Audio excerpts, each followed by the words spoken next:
Di tengah HUT ke-52 PDI Perjuangan, sejumlah kadernya dipanggil Komisi Pemberantasan Korupsi menjadi saksi kasus korupsi. KPK juga telah menetapkan Sekjen PDIP Hasto Kristianto sebagai tersangka kasus suap Harun Masiku. Pemirsa, sejumlah pihak juga menilai ada aroma politisasi dalam penegakan hukum. Namun KPK selalu menegaskan kasus yang ditanganinya murni kasus hukum.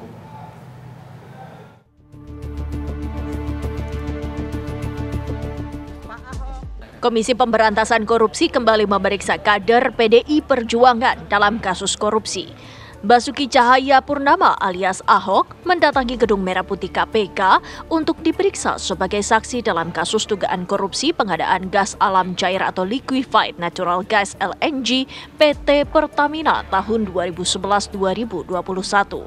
Usai diperiksa, Ahok menjelaskan ihwal kasus dugaan korupsi yang mulai diketahui saat dirinya menjabat sebagai Komisaris Utama Pertamina.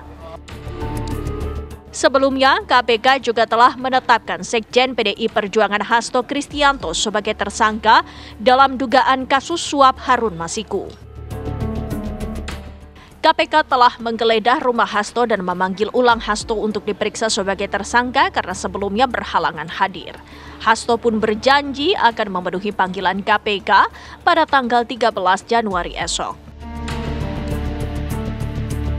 Selain Hasto, KPK juga telah memeriksa politisi PDI Perjuangan lainnya, yakni mantan Menteri Hukum dan Hak Asasi Manusia Yasona Lauli pada tanggal 18 Desember 2024. Kala itu Yasona Lauli sempat menegaskan bahwa Masiku berada di luar negeri. Koalisi Masyarakat Anti Korupsi menuding ada sejumlah kasus yang melibatkan kader PDIP yang kasusnya telah dilaporkan ke KPK dan diharapkan agar segera diusut. Kami juga menegaskan di sini bentuk dukungan dan apresiasi terhadap KPK untuk segera menyelesaikan terkait dengan tunggakan-tunggakan kasus di era pimpinan KPK sebelumnya. Namun, sejumlah pengamat politik tidak menampik pemberantasan korupsi cenderung mengikuti arah politik. PDI Perjuangan yang kini tidak berada di kekuasaan akan menjadi target dari penegak hukum. Bahwa ini murni agenda penegakan hukum, tidak ada kaitan dengan motif politik. Tapi apa betul? Karena antara kata dengan perbuatan itu berbeda. Seringkali tidak seindah kata-kata apa yang disampaikan seperti itu. Mungkin karena nasibnya PDIP yang hari ini yang paling ditakuti menjadi oposisi, akhirnya banyak kader-kader PDIP yang mungkin sekarang dan yang akan datang akan jadi bulan-bulanan dari target KPK. Kalaupun ada kader-kader PDI Perjuangan yang diperiksa, itu akan jadi perjuangan hukum oleh PDI Perjuangan, tidak dilakukan atau tidak dilaksanakan atau tidak direspon dengan perjuangan politik.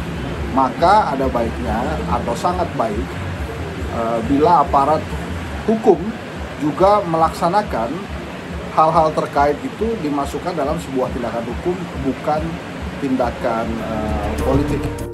Selama ini KPK selalu dengan tegas menyebutkan bahwa kasus yang ditanganinya murni penegakan hukum dan tidak ada unsur politis. KPK juga menyebut pemanggilan saksi dan penetapan tersangka dilakukan berdasarkan penyelidikan, saksi, dan bukti yang didapatkan. Tim TV One mengabarkan.